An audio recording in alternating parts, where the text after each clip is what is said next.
ਸਿੱਖ channel ਦੇਖ ਰਹੀ UK Europe ਅਤੇ ਦੇਸ਼ ਵਿਦੇਸ਼ ਦੀ ਸੰਗਤ ਨੂੰ ਵਾਹਿਗੁਰੂ ਜੀ ਕਾ ਖਾਲਸਾ ਵਾਹਿਗੁਰੂ ਜੀ ਕੀ ਫਤਿਹ। ਮੈਂ ਹਰਿੰਦਰ ਸਿੰਘ ਗਿੱਲ ਤੇ ਪ੍ਰੋਗਰਾਮ ਕਰੰਟ ਅਫੇਅਰਸ ਦੇ ਵਿੱਚ ਦੇਸ਼ ਵਿਦੇਸ਼ ਦੀ ਸੰਗਤ ਦਾ ਸਵਾਗਤ ਹੈ। ਸੋ ਖਬਰਾਂ ਦੇ ਉੱਤੇ ਚਰਚਾ ਹੁੰਦੀ ਹੈ ਇਸ ਪ੍ਰੋਗਰਾਮ ਦੇ ਵਿੱਚ ਤੇ ਮੇਰਾ ਸਾਥ ਦਿੰਦੇ ਨੇ ਸੀਨੀਅਰ ਪੱਤਰਕਾਰ ਸਰਦਾਰ ਜਸਵੀਰ ਸਿੰਘ ਜੀ ਪੱਟੀ। ਸੋ ਉਹਨਾਂ ਨਾਲ ਫਤਿਹ ਦੀ ਸਾਂਝ ਪਾਉਂਦੇ ਹਾਂ ਪ੍ਰੋਗਰਾਮ ਦੀ ਸ਼ੁਰੂਆਤ ਕਰਦੇ ਹਾਂ। ਪੱਟੀ ਸਾਹਿਬ ਵਾਹਿਗੁਰੂ ਜੀ ਕਾ ਖਾਲਸਾ ਵਾਹਿਗੁਰੂ ਜੀ ਕੀ ਫਤਿਹ। ਵਾਹਿਗੁਰੂ ਜੀ ਕਾ ਖਾਲਸਾ ਵਾਹਿਗੁਰੂ ਜੀ ਕੀ ਫਤਿਹ ਜੀ। ਪੱਟੀ ਸਾਹਿਬ ਸਭ ਤੋਂ ਪਹਿਲਾਂ ਜਿਹੜੀ ਖਬਰ ਆ ਉਸ ਦੇ ਉੱਤੇ ਗੱਲ ਕਰੀਏ ਤਾਂ ਕੈਪਟਨ ਅਮਰਿੰਦਰ ਸਿੰਘ ਜਾਂ ਨਵਜੋਤ ਸਿੰਘ ਸਿੱਧੂ ਭਾਜਪਾ ਦੇ ਰੱਥ ਦੇ ਵਿੱਚ ਸਵਾਰ ਹੋ ਸਕਦੇ ਆ, ਰੱਥ ਦੇ ਸਾਰਥੀ ਬਣ ਸਕਦੇ ਆ, ਇਹ ਚਰਚਾ ਚੱਲ ਰਹੀ ਆ। ਇਸ ਦੇ ਵਿੱਚ ਕਿੰਨੀ ਕੁ ਸੱਚਾਈ ਆ, ਕਿਹੜਾ ਕਿਹਦੇ ਪਾਲੇ ਦੇ ਵਿੱਚ ਜਾ ਕੇ ਡਿੱਗੂਗਾ, ਕਿਉਂਕਿ ਜਦੋਜਹਿਦ ਮੁੱਖ ਮੰਤਰੀ ਦੀ ਕੁਰਸੀ ਦੀ ਜੇ ਮੰਨ ਕੇ ਚੱਲੀਏ ਤਾਂ ਹੈ ਆ।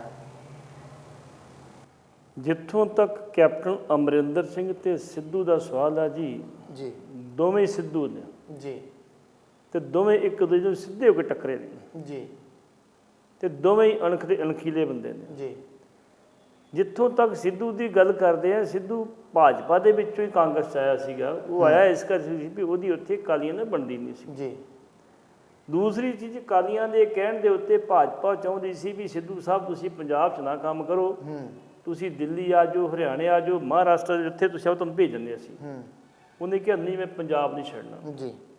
ਜਦੋਂ ਉਹਨੇ ਪਹਿਲੀ ਇਲੈਕਸ਼ਨ ਲੜੀ ਸੀ 2004 ਦੇ ਵਿੱਚ ਮੈਂਬਰ ਪਾਰਲੀਮੈਂਟ ਦੀ ਜੀ, ਉਸ ਟਾਈਮ 'ਤੇ ਉਹਨੇ ਇੱਕ ਗੱਲ ਕਹੀ ਸੀ ਵੀ ਭਾਈ ਮੈਨੂੰ ਕਾਮਯਾਬ ਕਰ ਦਿਓ, ਮੈਂ ਪਟਿਆਲਾ ਛੱਡ ਕੇ ਅੰਮ੍ਰਿਤਸਰ ਆ ਜਾਊਗਾ। ਉਹਨੇ ਕੀਤਾ ਜੀ। ਉਹਨੇ ਪਟਿਆਲਾ ਛੱਡ ਕੇ ਅੰਮ੍ਰਿਤਸਰ ਆ ਗਿਆ, ਇੱਥੇ ਆਪਣੀ ਕੋਠੀ ਬਣਾ ਲਈ, ਇੱਥੇ ਰਿਹਾ, ਇੱਥੇ ਹੀ ਉਹਨੇ ਗਿਆ, ਕਦੇ ਗਿਆ ਹੀ ਨਹੀਂ ਹੋਰ। ਹੁਣ ਸਿੱਧੂ ਸਾਹਿਬ ਜਿਹੜੇ ਨੇ ਇਸ ਵੇਲੇ ਜਿੱਦਾਂ ਸਿੰਘ ਫਸਾ ਕੇ ਬੈਠੇ ਨੇ ਕੈਪਟਨ ਸਾਹਿਬ ਨਾਲ, ਕੈਪਟਨ ਸਾਹਿਬ ਦਾ ਤੇ ਸਿੱਧੂ ਸਾਹਿਬ ਦਾ ਬੜਾ ਫਰਕ ਆ ਜੀ। ਜਦੋਂ ਸ਼ਾਇਦ ਇਲੈਕਸ਼ਨ ਸੀ 2017 ਦੀ ਜੀ, ਇੱਕ ਮਜੀਠੇ ਦੇ ਵਿੱਚ ਇੱਕ ਰੈਲੀ ਸੀਗੀ। ਉਸ ਰੈਲੀ ਦੇ ਵਿੱਚ ਸਟੇਜ ਤੇ ਬੈਠੇ ਸੀ, ਆਪਣੇ ਕੈਪਟਨ ਵੀ ਬੈਠਾ ਸੀ, ਸਿੱਧੂ ਵੀ ਬੈਠਾ ਸੀ ਜੀ। ਸਿੱਧੂ ਥੋੜਾ ਦੂਜੇ ਪਾਸੇ ਬੈਠਾ ਸੀ, ਕੈਪਟਨ ਦੂਜੇ ਪਾਸੇ ਬੈਠਾ ਸੀ ਤੇ ਰਾਹੁਲ ਗਾਂਧੀ ਨੇ ਕਿਹਾ ਸੀ ਵੀ ਸਾਡੇ ਸੀਮ ਆ ਬੈਠੇ ਆ। ਜਦੋਂ ਉਹਨੇ ਇਹ ਇਸ਼ਾਰਾ ਕੀਤਾ ਤੇ ਇੱਕ ਵਾਰੀ ਸਾਰੇ ਨਾ ਮਤਲਬ ਛਨਾਟਾ ਛਾ ਗਿਆ ਵੀ ਇਹ ਕੀ ਕਹਿ ਰਹੇ ਨੇ, ਵੀ ਅੱਗੇ ਸਿੱਧੂ ਸੀਗਾ ਜੀ।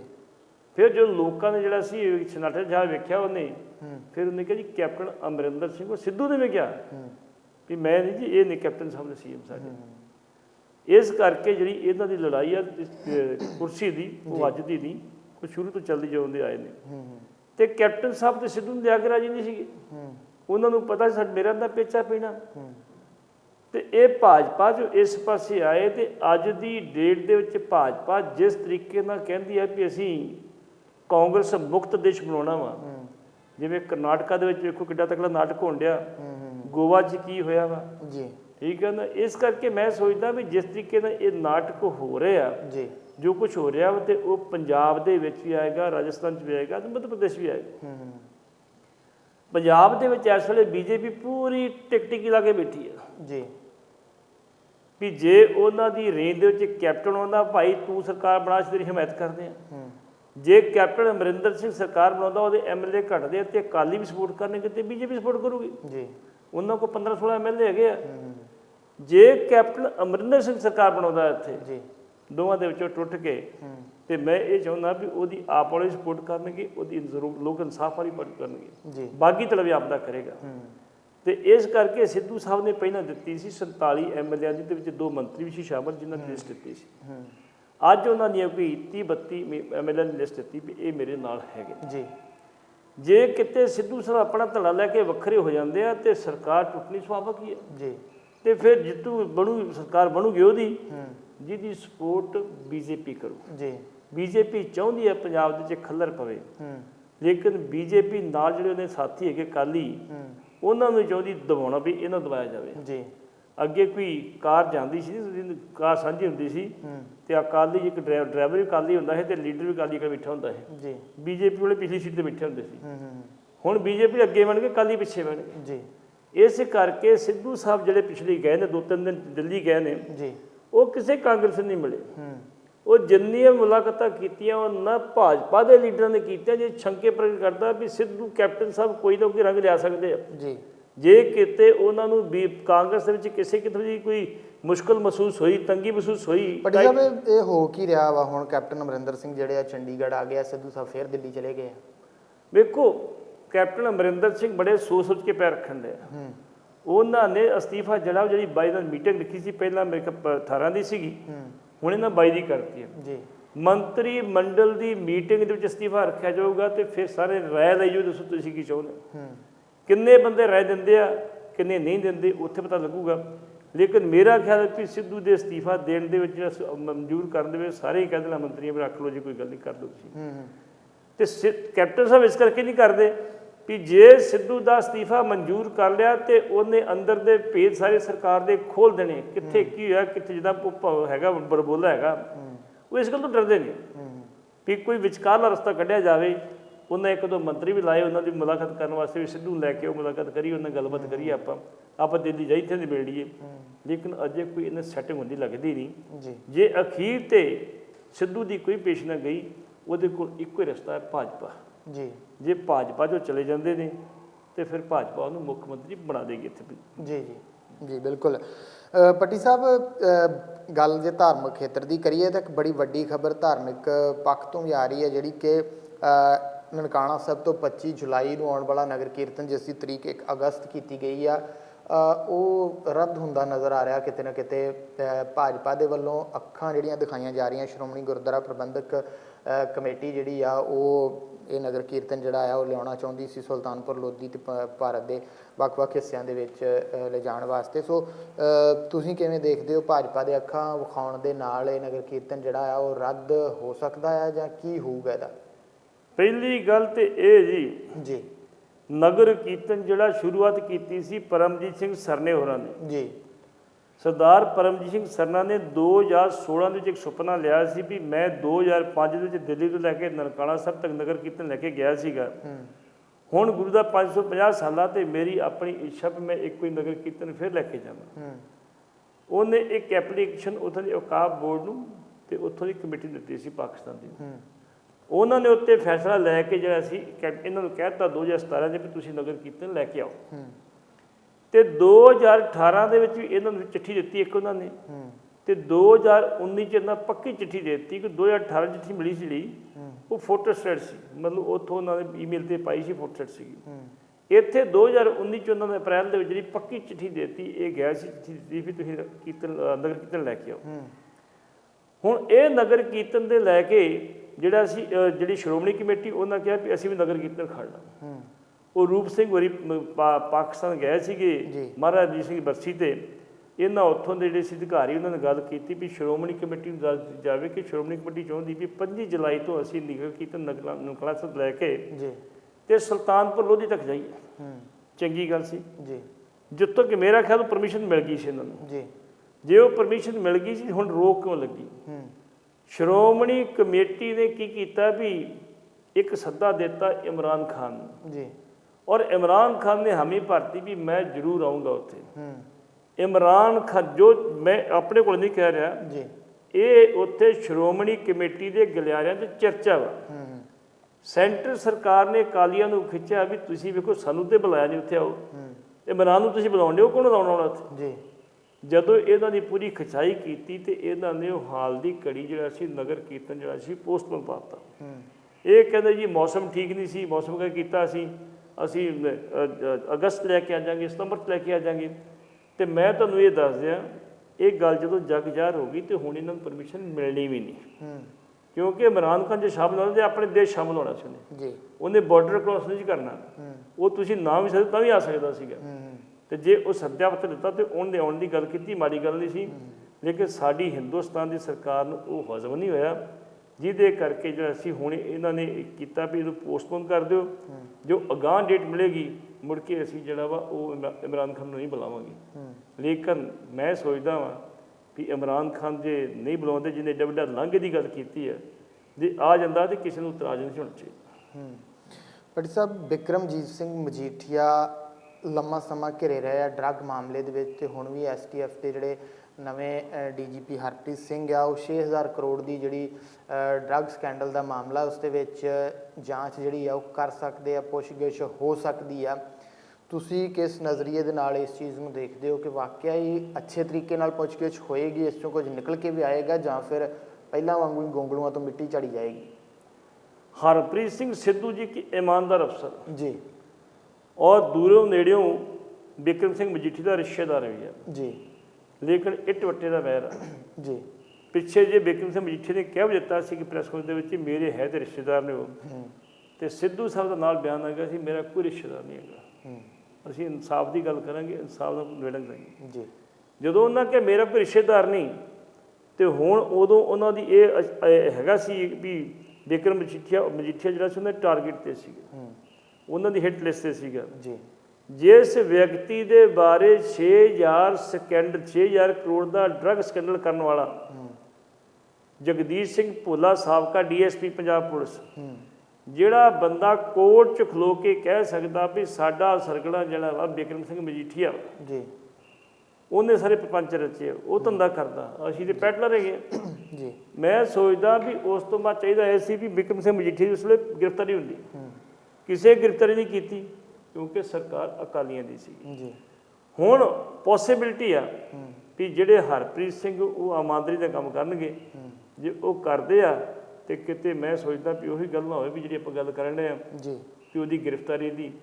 ਜੇ ਬਿਕਰਮ ਸਿੰਘ ਮਜੀਠੀਆ ਦੀ ਗ੍ਰਿਫਤਾਰੀ ਹੋਗੀ ਤੇ ਕਈ ਫਿਰ ਹੋਰ ਘਟਨਾਵਾਂ ਬਾਹਰ ਆਉਣੀਆਂ ਨੇ, ਤੇ ਮੈਂ ਸੋਚਦਾ ਉਹਨੇ ਭੋਲੇ ਨੇ ਕਚਹਿਰੀ 'ਚ ਖੜ ਕੇ ਜਦੋਂ ਕਿਹਾ ਸੀ ਕਿਸੇ ਕਾਰਵਾਈ ਨਹੀਂ ਕੀਤੀ, ਉਲਟਾ ਬਾਦਲ ਸਾਹਿਬ ਨੇ ਕਹਿ ਦਿੱਤਾ ਸੀ ਨਹੀਂ ਜੀ ਇਹ ਤਾਂ ਗੱਲ ਹੀ ਕੋਈ ਨਹੀਂ ਹੈਗੀ, ਮਜੀਠੀਆ ਤੇ ਬਿਲਕੁਲ ਬਰੀ ਆ। ਲੇਕਿਨ ਜਿਹੜਾ ਸਵਰਨ ਸਿੰਘ ਫਲੌਰ ਦਾ ਮੰਤਰੀ ਸੀਗਾ, ਉਹਦੇ ਮੁੰਡੇ ਦਾ ਸਿਰਫ ਨਾਂ ਆਉਣ ਦੇ ਉੱਤੇ ਹੀ ਉਹਦੇ ਕੋਲ ਅਸਤੀਫਾ ਲੈ ਲਿਆ ਸੀਗਾ, ਤੇ ਫਿਰ ਇਹਦੇ ਕੋਲ ਅਸਤੀਫਾ ਕਿਉਂ ਨਹੀਂ ਲਿਆ ਗਿਆ?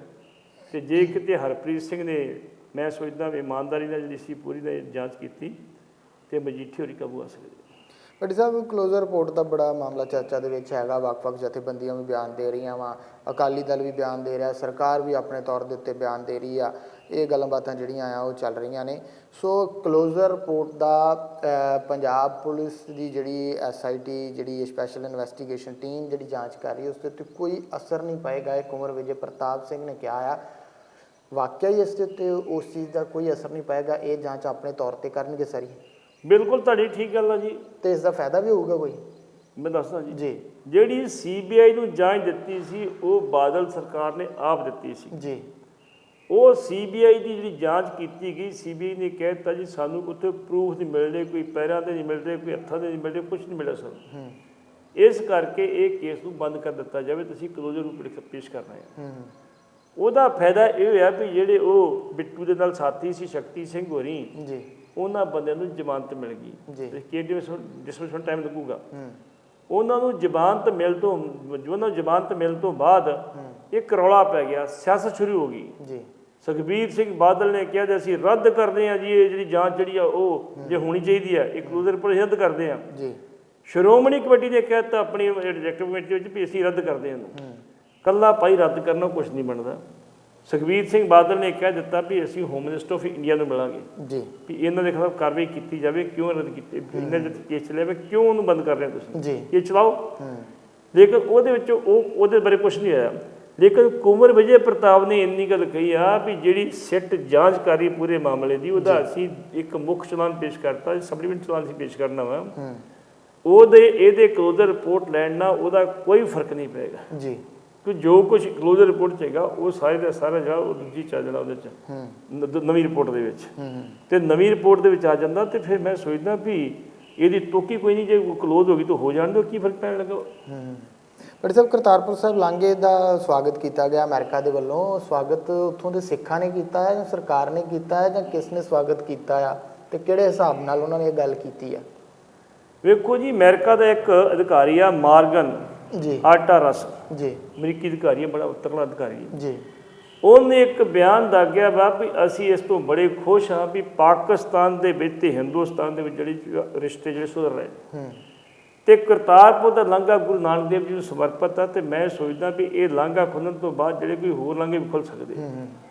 ਤੇ ਉਹਨਾਂ ਨੇ ਇਹ ਵੀ ਗੱਲ ਕਹੀ ਆ ਵੀ ਜਿਹੜਾ ਵੀ ਕੰਟਰੀ, ਜਿਹੜਾ ਵੀ ਵਿਅਕਤੀ ਇਸ ਹਿੰਦੁਸਤਾਨ ਪਾਕਿਸਤਾਨ ਦੇ ਸੰਬੰਧਾਂ ਨੂੰ ਜਿਹੜੇ ਉਹ ਸਾਰੂ ਬਣਾਉਣ ਦੀ ਕੋਸ਼ਿਸ਼ ਕਰੇਗਾ, ਅਸੀਂ ਉਹਦਾ ਸਵਾਗਤ ਕਰਾਂਗੇ, ਅਸੀਂ ਉਹਨੂੰ ਸਨਮਾਨਿਤ ਵੀ ਕਰਾਂਗੇ। ਤੇ ਜਿਹੜਾ ਬੰਦਾ ਇਹਨਾਂ ਦੇ ਪਾਰਟ ਪਾਉਣ ਦੀ ਕੋਸ਼ਿਸ਼ ਕਰੇਗਾ ਉਹਨਾਂ ਅਸੀਂ ਨਾਰਾਜ਼ਗੀ ਸ਼ੋਅ ਵੀ ਕਰਾਂਗੇ ਜੀ। ਮਤਲਬ ਹਿੰਦੁਸਤਾਨ ਦਾ ਤੇ ਪਾਕਿਸਤਾਨ ਦੇ ਮਸਲੇ ਤੇ ਜੇ ਅੱਜ ਅਮਰੀਕਾ ਗੰਭੀਰ ਆ, ਤੇ ਮੈਂ ਸੋਚਦਾ ਫਿਰ ਲਾਂਘੇ ਦੇ ਵਿੱਚ ਉਹਦਾ ਯੋਗਦਾਨ ਵੀ ਜ਼ਰੂਰ ਹੋਏਗਾ। ਉਹਨੇ ਪੱਖ ਸਾਨੂੰ ਕਿਹਾ ਵੀ ਬੰਦਿਆਂ ਦਾ ਕੰਮ ਕਰੋ ਜੀ, ਇਹਦਾ ਨਾ ਕਰੋ ਜੀ। ਘੱਗਰ ਦਰਿਆ ਦੇ ਵਿੱਚ ਬੜਾ ਵੱਡਾ ਪਾੜ ਪੈ ਗਿਆ ਹੈ ਪੱਟੀ ਸਾਹਿਬ। 5 ਫੁੱਟ ਦਾ ਪਾੜ ਸੀਗਾ ਜਿਹੜਾ ਹੁਣ 30 ਫੁੱਟ ਦਾ ਹੋ ਚੁੱਕਾ ਹੈ ਅੱਜ ਸਵੇਰ ਦੀ ਗੱਲ ਕਰੀਏ ਤਾਂ। ਤੇ ਪ੍ਰਸ਼ਾਸਨ ਜਿਹੜਾ ਨਾਕਾਮ ਰਿਹਾ ਆ। ਜਿਹੜੀਆਂ ਪ੍ਰੈਸ ਰਿਪੋਰਟਾਂ ਆ ਰਹੀਆਂ ਉਸ ਤੋਂ ਇਹ ਪਤਾ ਲੱਗ ਰਿਹਾ ਕਿ ਪਿਛਲੇ ਕਈ ਸਾਲਾਂ ਤੋਂ ਇੱਦਾਂ ਹੀ ਹੋ ਰਿਹਾ, ਫਸਲਾਂ ਬਰਬਾਦ ਹੋ ਰਹੀਆਂ। ਇਸ ਦੇ ਉੱਤੇ ਕਦੀ ਵੀ ਜਿਹੜਾ ਆ ਉਹ ਹੱਲ ਇਸ ਦਾ ਕੱਢਣ ਦੀ ਕੋਸ਼ਿਸ਼ ਨਹੀਂ ਕੀਤੀ ਗਈ। ਹੁਣ ਵੀ ਉੱਥੇ ਮਨਰੇਗਾ ਵਾਲੇ ਜਿਹੜੇ ਮਜ਼ਦੂਰ ਆ ਉਹਨਾਂ ਨੂੰ ਲਗਾਇਆ ਗਿਆ ਬੋਰੀਆਂ 'ਚ ਮਿੱਟੀ ਭਰੋ ਅਤੇ ਉਹ ਉੱਥੇ ਸੁੱਟ ਕੇ ਜਿਹੜਾ ਆ ਉਹ ਬੰਦ ਕਰਨ ਦੀ ਕੋਸ਼ਿਸ਼ ਜਿਹੜੀ ਆ ਉਹ ਕੀਤੀ ਜਾ ਰਹੀ ਆ। ਕੀ ਵੇਖਦੇ ਜੇ ਪਟਿਆਲਾ ਸ਼ਹਿਰ ਮਹਾਰਾਜਾ ਕੈਪਟਨ ਅਮਰਿੰਦਰ ਸਿੰਘ ਦਾ ਜਿਹੜਾ ਸ਼ਹਿਰ ਆ ਉਹ ਆ। ਅਤੇ ਗੱਲ ਕਰੀਏ ਘੱਗਰ ਦੀ ਤਾਂ ਉਹ ਦਰਿਆ ਜਿਹੜਾ ਆ ਉਸ ਦੇ ਕਰਕੇ ਪਿਛਲੇ ਕਾਫੀ ਦਿਨਾਂ ਤੋਂ ਲੋਕ ਘਰੋਂ ਬੇਘਰ ਹੋਏ ਬੈਠੇ, ਹੁਣ ਪਾੜ ਪੈ ਗਿਆ, ਫਸਲਾਂ ਵੀ ਬਰਬਾਦ ਹੋ ਗਈਆਂ ਵਾ। ਪ੍ਰਸ਼ਾਸਨ ਹੈ ਕਿੱਥੇ, ਸਰਕਾਰ ਹੈ ਕਿੱਥੇ? ਜਿੱਥੋਂ ਤੁਸੀਂ ਘੱਗਰ ਦੀ ਗੱਲ ਕੀਤੀ ਹੈ ਜੀ, ਘੱਗਰ ਦਰਿਆ ਦੇ ਵਿੱਚ ਹਰ ਸਾਲ ਹੀ ਹੜ੍ਹ ਆਉਂਦਾ ਜੀ। ਕਿਉਂਕਿ ਮੈਨੂੰ ਸਮਝ ਨਹੀਂ ਆਉਂਦੀ ਸਾਡੀਆਂ ਸਰਕਾਰਾਂ ਕਰਦੀਆਂ ਕੀ ਨੇ। ਇੱਕ ਪਾਸੇ ਹਿੰਦੁਸਤਾਨ ਸਰਕਾਰ ਨੇ 1999 ਦੇ ਵਿੱਚ ਕਿ 2 ਜੱਜ ਸੁਪਨਾ ਲਿਆ ਵੀ ਜਿੰਨੇ ਵੀ ਦਰਿਆ ਵਾ ਇੰਟਰਲਿੰਕ ਕੀਤੇ ਜਾਣ ਤਾਂ ਕਿ ਜਿੱਥੇ ਪਾਣੀ ਦੀ ਲੋੜ ਉੱਥੇ ਪਾਣੀ ਦਿੱਤਾ ਜਾ ਸਕੇ ਜੀ। ਜੇ ਤੁਸੀਂ ਦਰਿਆਵਾਂ ਦੀ ਸਫਾਈ ਨਹੀਂ ਕਰਾ ਸਕਦੇ ਤਾਂ ਇੰਟਰਲਿੰਕ ਕਿੱਥੋਂ ਕਰੋਗੇ ਤੁਸੀਂ ਜੀ? ਘੱਗਰ ਦੀ ਕਦੀ ਸਫਾਈ ਹੋਈ ਨਹੀਂ। ਜਿਹੜੀਆਂ ਇਹਦੀਆਂ ਕੰਢੇ ਸੀਗੇ, ਕੰਢੇ ਵੀ ਲੋਕਾਂ ਨੇ ਵੱਢ ਕੇ ਇੰਨੇ ਕਿ ਛੋਟੇ ਕਰ ਦਿੱਤੇ, ਜਦੋਂ ਪਾਣੀ ਜ਼ਿਆਦਾ ਆਉਂਦਾ ਉਹ ਨਹੀਂ ਖਲੋਂਦਾ। ਹੁਣ ਘੱਗਰ ਟੁੱਟ ਗਿਆ ਜੀ, ਉਹਨੇ ਲੱਗ ਪਿੰਡਾਂ ਦੇ ਘੱਗਰ ਖੋਲ ਕੇ ਰੱਖਤੇ। ਪਿੰਡਾਂ 'ਚ ਪਾਣੀ ਵਰ ਗਿਆ, ਘਰਾਂ 'ਚ ਪਾਣੀ ਵਰ ਗਿਆ ਜੀ। ਸਰਕਾਰ ਜੇ ਵੀ ਸਾਇਲੈਂਟ ਆ। ਇਹਦਾ ਅਸਰ ਜਾ ਕੇ ਸੰਗਰੂਰ ਤੇ ਪੈਣ ਡਿਆ।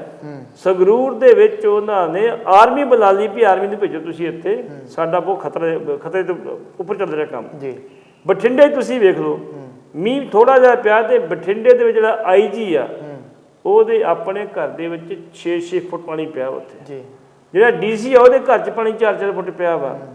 ਤੇ ਸਰਕਾਰਾਂ ਕਿੱਥੇ ਨੇ? ਜੇ ਕਿਤੇ ਪ੍ਰੋਪਰਲੀ ਪਹਿਲਾਂ ਸੀਵਰੇਜ ਸਫਾਈ ਕੀਤੀ ਹੋਵੇ, ਪ੍ਰੋਪਰਲੀ ਤਾਂ ਨਾਲੇ ਸਫਾਈ ਕੀਤੀ ਹੋਵੇ, ਪ੍ਰੋਪਰਲੀ ਤਾਂ ਦਰਿਆਵਾਂ ਦੀ ਸਫਾਈ ਕੀਤੀ ਜਾਵੇ, ਆਟੋਮੈਟਿਕਲੀ ਜਿਹੜਾ ਪਾਣੀ ਉਹ ਨਿਕਲਦਾ ਜਾਵੇ ਜੀ।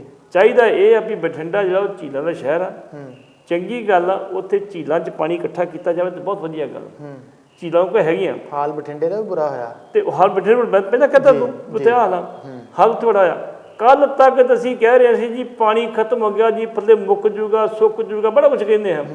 ਅੱਜ ਅਸੀਂ ਪਾਣੀ ਨੂੰ ਸੰਭਾਲ ਨਹੀਂ ਸਕਦੇ ਜੀ ਜੀ। ਮੈਂ ਸੋਚਦਾ ਵੀ ਸਰਕਾਰ ਨੂੰ ਚਾਹੀਦਾ ਵੀ ਅਗਲੇ ਸਾਲ ਤੋਂ ਪਹਿਲਾਂ ਥਾਂ ਦੇ ਉੱਤੇ ਜਿਹੜੇ ਅਸੀਂ ਝੀਲਾਂ ਬਣਾ ਕੇ ਪਾਣੀ ਇਕੱਠਾ ਕੀਤਾ ਜਾਵੇ। ਕੁਛ ਧਰਤੀ ਚਲ ਜਾਏਗਾ, ਕੁਛ ਸਾਡੇ ਵਰਤੋਂ ਚੱਲ ਜਾਏਗਾ। ਰਣਛੀਕ ਵਾਲਾ ਪਿੰਡ ਹੈਗਾ ਵਾ ਮੋਗੇ ਲਾਗੇ ਜੀ, ਉੱਥੋਂ ਦਾ ਜਿਹੜਾ ਬਾਹਰੋਂ ਪੜ੍ਹ ਕੇ ਆਇਆ ਸਰਪੰਚ ਕੈਨੇਡਾ ਦੇ ਵਿੱਚ, ਦੂਸਰੀ ਬਣਿਆ ਕਿਸੇ ਸਰਪੰਚ, ਉਸ ਪਿੰਡ ਦੇ ਵਿੱਚ ਉਹ ਗੰਦਾ ਪਾਣੀ ਨੂੰ ਸਾਫ਼ ਕਰਕੇ ਤੇ ਉਹ ਵੀ ਫਸਲਾਂ ਨਹੀਂ ਵਰਤ ਰਿਹਾ ਲਿਓ। ਵਾਟਰ ਟ੍ਰੀਟਮੈਂਟ ਪਲਾਂਟ ਲਾਇਆ ਵਾ, ਝੀਲ ਬਣਾਈ ਆ, ਸੱਫੜ ਦੀ ਸਫਾਈ ਕੀਤੀ ਆ ਜੀ। ਈਵਨ ਇੱਥੋਂ ਤੱਕ ਤੁਸੀਂ ਆਪਣੇ ਘਰ 'ਚ ਪਾਣੀ ਪੀਣ ਲਈ ਕਿਸੇ ਨੂੰ ਦਿੱਤਾ ਤੇ ਪਾਣੀ ਉਹਨੇ ਛੱਡ ਦਿੱਤਾ ਗਲਾਸ ਦੇ ਵਿੱਚ, ਉਹ ਵੀ ਅਸਰ ਨਹੀਂ ਜਾਣਾ। ਉਹ ਵੀ ਵੱਖਰਾ ਇੱਕ ਬਾਲਟੀ ਲਾਈ ਵਿੱਚ ਪਾ ਕੇ ਤੇ ਉਹ ਵੀ ਤੁਸੀਂ ਹਾਰਵੈਸਟਿੰਗ ਕਰਨੀ ਹੁੰਦੀ ਜੀ। ਇਸ ਕਰਕੇ ਇਸ ਵੇਲੇ ਜੇ ਪਾਣੀ ਦੀ ਗੱਲ ਕਰੀਏ, ਜੇ ਪਾਣੀ ਦੀ ਅਸੀਂ ਹਾਰਵੈਸਟਿੰਗ ਕਰ ਲਈਏ ਨਾ ਤੇ ਸਾਡੀ ਪਾਣੀ ਦੀ ਕੋਈ ਦਿੱਕਤ ਨਹੀਂ ਹੈਗੀ ਇੱਥੇ। ਤੇ ਜੇ ਨਾ ਕੀਤੀ ਤੇ ਫਿਰ ਆਉਣ ਵਾਲੇ ਸਮੇਂ ਜਿਹੜੀ ਡਾਰਕ ਜ਼ੋਨ ਦੀ ਗੱਲ ਕੀਤੀ ਜਾਂਦੀ ਆ, 138 ਤੋਂ 111 ਜੂਨ ਸਾਡੇ ਡਾਰਕ ਜ਼ੋਨ ਚਲੇ ਗਏ ਤੇ ਬਾਕੀ ਵੀ ਚਲੇ ਜਾਣਗੇ ਤੇ 2025 ਤੱਕ ਅਸੀਂ ਤਰਸਾਂਗੇ ਪਾਣੀ ਨੂੰ, ਫਿਰ ਬੋਤਲਾਂ ਮਿਲਣਗੀਆਂ ਪਾਣੀ ਵਾਲੀਆਂ ਸਾਨੂੰ। ਦੂਸਰੀ ਚੀਜ਼ ਜਿਹੜੀ ਪਾਣੀ ਦੀ ਕਿੱਲਤ ਆ, ਪਾਣੀ ਦੀ ਕਿੱਲਤ ਦੂਰ ਕਰਨ ਵਾਸਤੇ ਮੈਨੂੰ ਯਾਦ ਆ ਰਾਜਸਥਾਨ ਦੇ ਵਿੱਚ ਇੱਕ ਜ਼ਿਲ੍ਹਾ ਸੀਗਾ ਜੀ, ਸਰਦਾਰ ਬੂਟਾ ਸਿੰਘ ਉੱਥੇ ਖੜੇ ਸੀ ਇਲੈਕਸ਼ਨ ਦੇ ਵਿੱਚ ਤੇ ਉਹਨਾਂ ਲੋਕਾਂ ਨੇ ਕਿਹਾ ਸਰਦਾਰ ਜੀ ਵੋਟਾਂ ਨੂੰ ਪਾ ਕੇ ਕੰਮ ਕਰ ਦਿਆਂਗੇ, ਸਾਨੂੰ ਪਾਣੀ ਚਾਹੀਦਾ। ਉਹਨਾਂ ਦਿਨਾਂ ਦੇ ਵਿੱਚ ਉਹਨਾਂ ਦੇ ਉਹ ਕਾਮਯਾਬ ਹੋ ਗਏ ਤੇ ਉਹਨਾਂ ਪਹਿਲਾ ਕੰਮ ਇਹ ਕੀਤਾ, ਪਹਿਲਾਂ ਰੇਲਵੇ ਲਾਈਨ ਵਿਛਾਈ ਜੀ ਤੇ ਰੇਲ ਗੱਡੀਆਂ ਨਹੀਂ ਪਾਣੀ ਸਪਲਾਈ ਕੀਤਾ। ਅੱਜ ਤੱਕ ਲੋਕ ਯਾਦ ਕਰਦੇ ਆ ਜੀ। ਬੰਬੇ ਦੇ ਵਿੱਚ ਕੀ ਆ, ਕੈਂਟਰਾਂ ਨਹੀਂ ਪਾਣੀ ਸਪਲਾਈ ਹੋ ਰਿਹਾ ਉੱਥੇ। ਸਾਡੀ ਵੀ ਇੱਕ ਜਿਹੜੀ ਕੁੜੀ ਹੈਗੀ ਜਸਵੀਰ ਕੌਰ, ਤੁਸੀਂ ਪੜ੍ਹੀ ਹੋਊਗੀ, ਅਖਬਾਰ 'ਚ ਵੀ ਖਬਰ ਆਈ, ਉਹਦੀ ਸੋਸ਼ਲ ਮੀਡੀਆ 'ਤੇ ਵੇਖੀ ਆ, ਉਹ 18 ਟਾਇਰਾ ਟਰੱਕ ਚਲਾਉਂਦੀ ਆਪ, ਨਾਲ ਆਪਣਾ ਉਹਦਾ ਹਸਬੈਂਡ ਉਹ ਵੀ ਟਰੱਕ। ਬਿਲਕੁਲ ਬਿਲਕੁਲ। ਤੇ ਇਸ ਕਰਕੇ ਜਿਹੜਾ ਵਾ ਮੈਂ ਸੋਚਦਾ ਵੀ ਪਾਣੀ ਦੀ ਹਾਰਵੈਸਟਿੰਗ ਕੀਤੀ ਜਾਣੀ ਚਾਹੀਦੀ ਹੈ। ਪਾਣੀ ਬਹੁਤ ਆ, ਜੇ ਮੀਂਹ ਪਿਆ ਵਾ ਉਦੋਂ ਗਲੇਸ਼ੀਅਰ ਪਿਘਲ ਕੇ ਆਉਂਦੇ ਠਾਹ ਨੂੰ, ਦਰਿਆ ਵੀ ਜ਼ਿਆਦਾ ਹੁੰਦੇ ਆ। ਤੁਸੀਂ ਰਾਵੀ ਦਰਿਆ ਦੀ ਲੈ ਲਓ ਗੱਲ, ਰਾਵੀ ਦਰਿਆ ਦੀ ਕੋਈ ਸਫਾਈ ਨਹੀਂ ਹੋਈ। ਜਿਹੜੇ ਸਪਰ ਬਣਾਏ ਪਾਣੀ ਦੂਜੇ ਪਾਸੇ ਕਰਨ ਵਾਸਤੇ, ਤੇਜ਼ ਕਰਨ ਵਾਸਤੇ, ਉਹ ਵੀ ਸਾਡੇ ਜਿਹੜੇ ਸੈਂਡ ਮਾਫੀਆ ਨੇ ਉਹਨਾਂ ਨੇ ਖਰਾਬ ਕਰ ਦਿੱਤੇ। ਅਗਲੀ ਗੱਲ ਦੇਖੋ ਦੱਸਾਂ, ਪਿੱਛੇ ਜੇ ਗੱਲ ਹੋਈ ਸੀਗੀ ਵੀ ਇਹਦੀ ਸਫਾਈ ਕਰਨੀ ਸੀ ਦਰਿਆ ਦੀ ਜੀ, ਨਹਿਰਾਂ ਦੀ ਸਫਾਈ ਕਰਨੀ, ਸਵਿਆਂ ਦੀ ਸਫਾਈ ਕਰਨੀ ਸੀ। ਉਹ ਸਮੇਂ ਸਿਰ ਪੈਸੇ ਨਾ ਆਏ ਜੀ ਤੇ ਡੀਸੀ ਦੀ ਕਮਾਂਡ ਦੀ ਮੀਟਿੰਗ ਹੋਈ ਤੇ ਇੱਕ ਵਿੱਚੋਂ ਤੁਹਾਡੇ ਵਰਗਾ ਬੰਦਾ ਕਹਿਣ ਲੱਗਾ ਜੀ ਚਲੋ ਡੀਸੀ ਸਾਹਿਬ ਜੇ ਆਪਾਂ ਹੁਣ ਪੈਸੇ ਨਹੀਂ ਵੰਡ ਖਰਚ ਕਰ ਸਕੇ ਇਹ ਜਦੋਂ ਖਰਾਬਾ ਹੋਊਗਾ ਤੇ ਵੰਡਿਆਂਗੇ ਜੀ। ਤੂੰ ਕਹਿੰਦਾ ਡੀਸੀ ਕਹਿੰਦਾ ਚਲੋ ਠੀਕ ਰੱਖ ਲਓ ਤੁਸੀਂ। ਹੋਇਆ ਵੀ ਇਦਾਂ ਵੀ ਜਦੋਂ ਮੁੜ ਕੇ ਫਲੱਡ ਆਏ ਤੇ ਫਲੱਡ ਵਾਲਿਆਂ ਨੂੰ ਰਾਹ ਜਿਹੜੀ ਲੱਗੇ ਉੱਥੇ ਖਰਾਬਾ ਦੇ ਦਿੱਤਾ ਉਹਨਾਂ ਦਾ ਨਿਕਲਣ ਫਸਲ ਖਰਾਬ ਹੋਈ ਉਹਨਾਂ ਪੈਸਿਆਂ ਦੇ ਵਿੱਚੋਂ ਹੀ।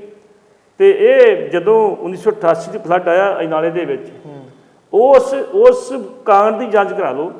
ਉਹਦੇ ਐਸਡੀ ਹੁੰਦਾ ਸੀ ਉੱਥੇ ਰਣਜੀਤ ਸਿੰਘ, ਡੀਸੀ ਦਾ ਸਰਬਜੀਤ ਸਿੰਘ, ਉਹਦੀ ਪੂਰੀ ਜਾਂਚ ਕਰਾ ਲਓ।